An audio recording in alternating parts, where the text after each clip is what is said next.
হাওড়া জেলার অঙ্কুরহাটি চেকপোস্টের 16 নম্বর জাতীয় সড়কের উপর দুর্ঘটনা।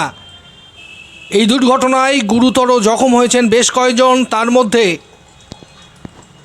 একজনের অবস্থা আশঙ্কাজনক। তাকে হাওড়া হাসপাতালে ভর্তি করার জন্য নিয়ে যাওয়া হচ্ছে। আপনারা দেখছেন সেখানকার দৃশ্য।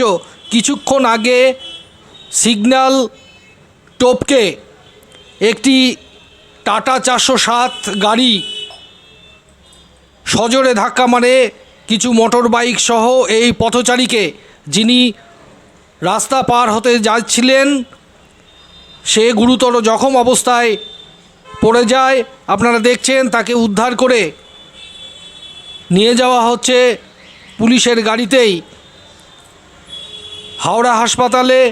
আপনারা সেখানকার দৃশ্য সরাসরি দেখছেন। এই অঙ্কুরহাটি চেকপোস্ট হাওড়া জেলার 16 নম্বর জাতীয় সড়কের উপর। দেখুন সেখানকার চিত্র।